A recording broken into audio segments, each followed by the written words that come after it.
melanjutkan tafsirul Qur'anil Azim yang disebut Ibnu Katsir Al-Qurasyi ini, tafsir Ibnu Katsir juz usani juz kedua. Melanjutkan kemarin halaman 257. Haddatsana Ahmad bin Muhammad bin Salam, haddatsana Al-Hasan ibnu Muhammadin ibni Asy-Syu'bah Az-Za'farani, haddatsana Yazid bin Harun, haddatsana Muhammad bin Amr an Abi Salamah an Nabi Hurairah anna Rasulullah sallallahu alaihi wasallam qala, la tarkanu, jangan condong ma pada apa irtakabat yang telah melakukan syobal Yahudu, kaum Yahudi, fatastahidu, maka kalian akan menghalalkan maharima, keharaman Allahi. Jadi kalau kamu menumpuk-numpuk dosa, akhirnya berani menghalalkan keharaman Allah. Di adnal haili, dengan lebih rendahnya upaya.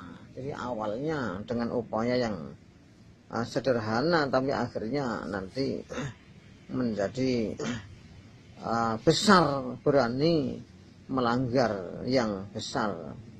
Wahada, dan ini isnad sayyidun, yang baik. Fa'ina, maka sesungguhnya Ahmad bin Muhammad bin Salam, hada, yang ini, iku Zakaru, telah menyebut kepada Ahmad bin Muhammad soba al-Khatib fi tarihi, dalam tarikhnya al-Khatib, wawasako, dan menganggap sikot siapa Khatib hu kepada Ahmad bin Muhammad. Wa baki risali, dan sisa isnadnya masyhur sikotun, dapat dipercaya, wayu syahih, dan menganggap syahih sapa at-Tirmidzi bimisli hadzal isnad, dengan semisal isnad kasiran, banyak. Alhamdulillah, jazakumullah khairan, bersambung insyaallah. Bismillahirrahmanirrahim. Assalamualaikum warahmatullahi wabarakatuh. Alhamdulillahirabbil alamin. Assalatu wassalamu ala Rasulillah wa ala alihi washabbihi wa man wala, wa ba'd. Para pendengar yang dirahmati oleh Allah Subhanahu wa taala, kita sedikit membaca tafsirul Qur'an Azim al-ma'ruf bi tafsir Ibnu Katsir yang ditulis oleh Al-Imam Al-Jalil Imaduddin, kunyahnya adalah Abi Fida. Nama beliau adalah Ismail bin Umar bin Katsir Al-Qurasyi Ad-Dimashqi rahimahullahu taala. Beliau meninggal pada tahun 774 Hijriah. Al-Mujallidus Tsani, jilid yang kedua. Kita coba buka pada halaman 314.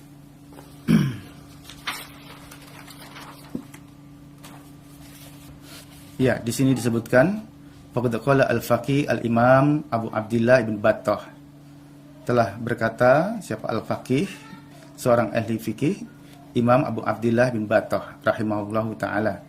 Hadatsana Ahmad bin Muhammad bin Muslim, hadatsana Al-Hasan bin Muhammad bin Sabbah Az-Za'farani, hadatsana Yazid bin Harun, hadatsana Muhammad bin Amru an Abi Salamah an Abi Hurairah anna Rasulullah sallallahu alaihi wasallam qala, la tartaqibu, janganlah kalian melakukan pelanggaran, ma irtakabatil yahud, sebagaimana pelanggaran yang telah dilakukan oleh orang-orang Yahudi. Fatastahilu, maka kalian akan menghalalkan maharimullah, pada keharaman-keharaman Allah, bi adnal hiyal, dengan sedikit tipu muslihat. Wa hadza isnadun jayyidun, hadis ini sanadnya adalah jayyid. Fa inna, maka sesungguhnya Ahmad bin Muhammad bin Muslim, perawi yang bernama Ahmad bin Muhammad bin Muslim, hadza ini zakarahul al-Khatib fi tarihi wasaqahu, telah disebutkan oleh Imam Al-Khatib Al-Baghdadi dalam kitab tarikhnya, dan dia mensikohkannya.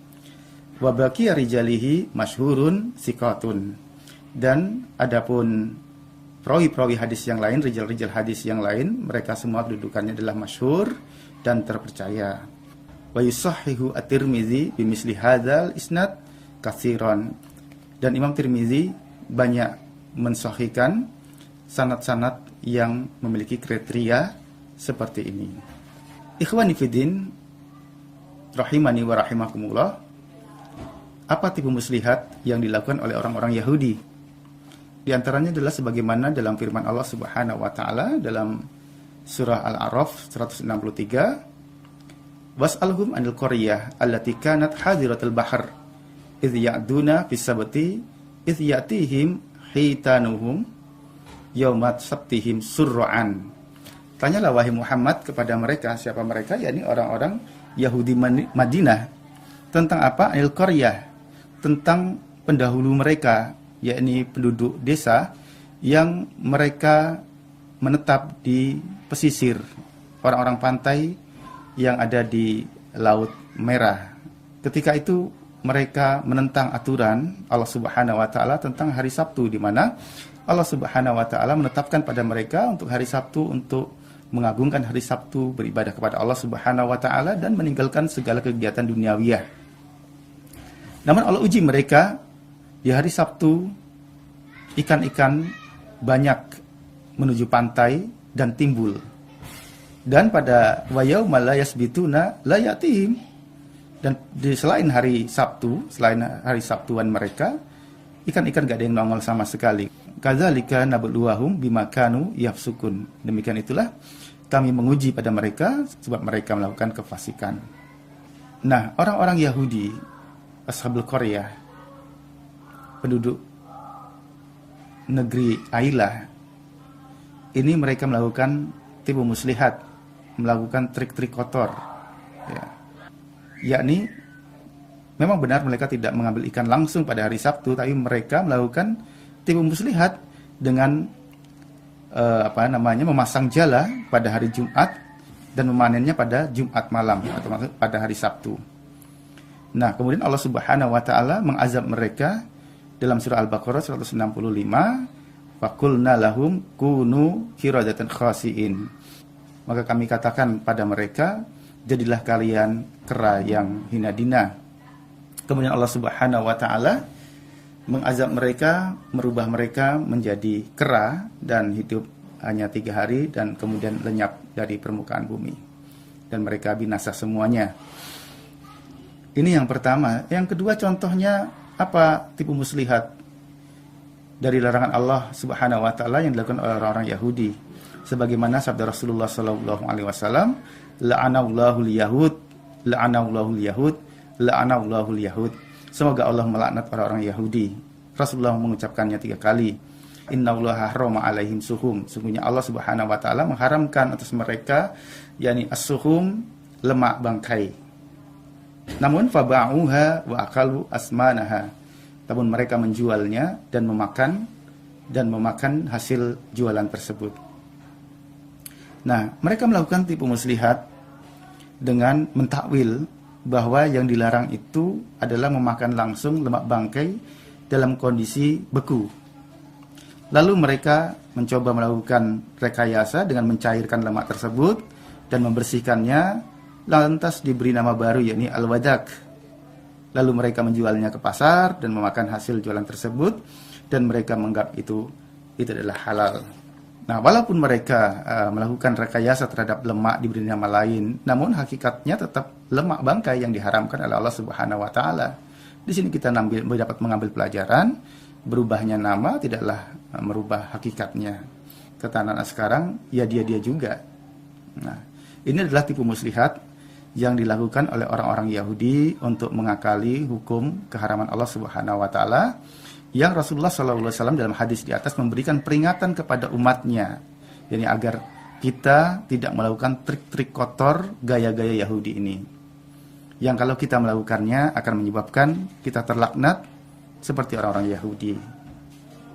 Melakukan trik kotor untuk menganggap halal atas sesuatu aturan yang telah diharamkan oleh Allah Subhanahu wa taala. Adapun faidah yang dapat kita ambil dalam pertemuan kali ini, saya mengutip dari perkataan Syekh Muhammad bin Shalih Al-Utsaimin dalam tafsir surat Al-Baqarah, bahwa kata beliau melakukan penghalalan atas apa-apa yang Allah haramkan dengan tipu muslihat, maka perbuatan tersebut lebih besar dosanya dibandingkan dengan bila mana seseorang hanya semata melakukan sebuah keharaman saja tanpa ada tipu muslihat. Kenapa demikian? Kenapa dosanya lebih besar? Karena orang tersebut telah mengumpulkan dua perkara, yakni antara satu kemaksiatan, yang dua adalah penipuan yang dia lakukan. Oleh karenanya, kata beliau, orang-orang munafik itu lebih dahsyat jinayahnya dan permusuhannya kepada kaum muslimin dibandingkan dengan orang kafir yang murni. Karena mereka selalu melakukan trik-trik kotor untuk memerangi kaum muslimin. Kemudian Syekh Muhammad bin Shalih Al-Utsaimin mengutip perkataan Ayyub As-Sijistiani rahimahullah ta'ala. Beliau menyebutkan mereka ini, orang yang membuat tipu muslihat, mencoba menipu Allah subhanahu wa ta'ala seperti mereka membuat tipu daya, tipu muslihat kepada bocah-bocah anak-anak kecil. Seandainya mereka hanya melakukan pelanggaran saja tanpa melakukan tipu muslihat untuk menipu kaum muslimin, maka perkaranya itu lebih ringan.